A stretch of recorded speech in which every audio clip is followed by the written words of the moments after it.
Hola, buenas Bienvenida, noches. Cecilia, un gusto, Gracias por la invitación. ¿Cómo estás? Bien. Bueno, ¿qué análisis realizás? Primero, un dólar que se vuelve a disparar, rompe con lo que el gobierno dice paz cambiaria, inflación 2,7, en alimentos mucho más alto. ¿Qué análisis haces de este momento de la economía argentina? Sí, yo realmente creo que el programa económico del gobierno de Macri se terminó.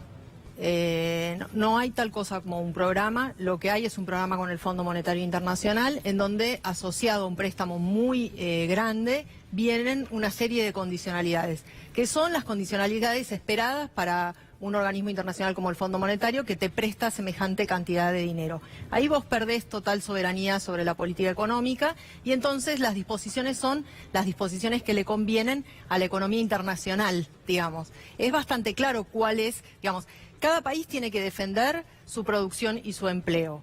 Una vez que vos entrás en una discusión con el Fondo Monetario Internacional, esto se complica. ¿Por qué? Porque ellos van a empujar una agenda que es conocida para todos, la reforma laboral, la reforma previsional e incluso en el sector, digamos, en el tema fiscal. Ellos, por ejemplo, las retenciones las identifican como un impuesto distorsivo. Entonces, aunque haya ingresos por el lado de las retenciones, les parece que eso habría que verlo. Entonces, ¿cuáles son los impuestos? Bueno, los impuestos que ellos sugieren son sobre el consumo. Claro. ¿No? Entonces, bueno, digamos, este es es decir, que la política económica de Macri se terminó. No hay más tal cosa como la política económica de Macri, porque realmente fracasaron. ¿Y por qué fracasaron? Y eso a mí me parece interesante. Primero, porque contrario a lo que se discutía al principio, si era una política de shock o una política en etapas, de un momento para el otro, hicieron una apertura brutal de la cuenta capital y liberalizaron todo el sistema financiero y cambiario. Entonces, lo que inmediatamente pasó en la Argentina es que nos convertimos en una plataforma de valorización financiera. Eso fue lo primero que pasó. Y al mismo tiempo empezó esta discusión respecto de vamos a hacer todo esto y esto no va a generar una lluvia de inversiones reales, es decir, en la producción. Eso tampoco se produjo. Y ahí también es interesante preguntarnos por qué no se produjo. Y no tanto para discutir con el gobierno de Macri, sino para plantearlo nosotros mismos. Y es que una vez que vos entrás en la lógica de que lo único que vale es el capital financiero y que las tasas, lo único... Si vos tenés plata, lo que te conviene es ponerla a trabajar financieramente, vamos a decirlo corto. Sí, que claro. es mucho más fácil que poner una fábrica, que demanda un montón de tiempo. Como que el gobierno hoy promueve, en lugar de laburo, la timba financiera. Es que quedaron... Apuesten a la timba financiera. Es que quedaron atrapados. Es que quedaron atrapados. Porque ese decálogo que muchos actores sociales repiten, algunos empresarios también, claro. e incluso alguna gente común, silvestre, camina por la calle, repite un decálogo que no es un decálogo de una política económica de un país soberano, es una suma de lugares comunes que te lleva a ningún lado. Que es el lugar en el que estamos. Exactamente, y no lleva a un desarrollo de un país, lleva a lo que estamos, a la caída, cero consumo y todo lo que está pasando, y la contraparte también es complicada, y eso es algo que también me gustaría dejar claro. ¿Y cómo es del otro lado? ¿Es soplar y hacer botellas? Acá venimos, hablamos del empleo, la producción, la industria, y todo va a andar bárbaro y no hay ningún problema. No. La economía argentina es una economía con problemas graves, con déficits estructurales, que tienen que ver con su subdesarrollo. Al mismo tiempo, es un país con un montón de capacidades científicas, tecnológicas, productivas de sus trabajadores, de sus trabajadoras, artísticas, de todo tipo. Entonces nosotros tenemos que discutir qué es para nosotros un país normal. Yo creo que un país normal es aquel país en el que todos podemos trabajar y vivir dignamente.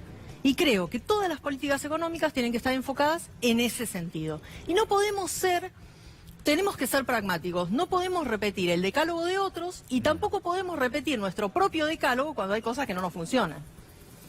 Exactamente. Ahora, cuando los empresarios, por ejemplo, piden reforma impositiva ya, ¿vos creés, Cecilia, que es necesaria una reforma impositiva o como primer paso en la Argentina? O, como bien decía Alberto, los primeros meses hay que ir a un acuerdo con empresarios, gremios, un nuevo acuerdo social, justamente para salir de esta situación de crisis.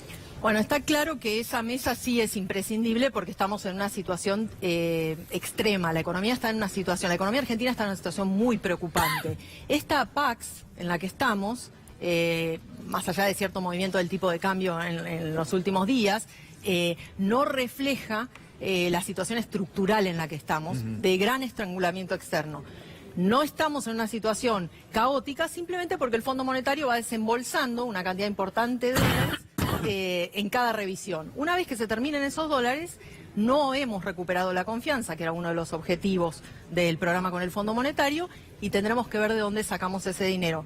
Entonces, vos me preguntabas, ¿por qué repiten, ¿no?, los empresarios estas cuestiones? A mí me parece que es fácil. Vos me preguntabas por la reforma tributaria. Seguramente hay un montón de cosas para ver en la estructura tributaria argentina que ha sufrido distintas modificaciones y que tiene un nivel de emparches grande. Pero otra vez, todo eso lo tenemos que mirar ¿para qué? Para estimular la producción y el empleo. Y no puede ser que cada vez que hablemos de reformas sean reformas en contra de los intereses de los y las trabajadoras. No, claro, porque pareciera que lo fundamental hoy, lo están pidiendo a gritos, que lo que rechazaba recién Alberto, ¿no? La reforma laboral o la reforma previsional, y pareciera que eso sería la salvación de la Argentina, cuando nunca dio resultado, ¿no? Seguramente en esos dos ítems habrá cosas para discutir. Pero lo que es clarísimo es que no es quitándole derechos a las personas que vamos a transformar esta sociedad en lo que uno diría un país normal. Por eso una vez vuelvo, ¿cuál es un país normal? Y para mí un país normal, después vos trabajaste toda tu vida, es tener una jubilación. Y si vos trabajaste toda tu vida en tu casa y cuidaste a tus hijos y cuidaste a las personas grandes de tu familia, ¿no tenés derecho a jubilarte tampoco? Claro. Bueno, eso para mí es un país normal. Pero hay otros que pensarán que ese no es un país normal, que un país normal es solo, bueno, si vos trabajaste y te fue bien, bueno, vos te jubilás. A mí no me fue tan bien como a vos, y bueno, entonces yo no me puedo jubilar. Bueno, estas son cosas, por eso la mesa, lo que vos decías al principio, es muy importante. Es muy importante. Tenemos que ponernos de acuerdo en un conjunto de cosas estratégicas y defenderlas a capa y espada. Totalmente. Gracias, Cecilia. No, gracias a ustedes. Me encantó, clarísima, ¿eh? Muchas gracias. Cecilia Todesca forma parte del Grupo Callao, forma parte del grupo de economistas que asesoran a el candidato presidencial Alberto Fernández. Es muy bueno también conocer otras ideas y sobre todo que vengan de una mujer, ¿eh? Así que bienvenida seas también y te vamos a convocar nuevamente. Bueno.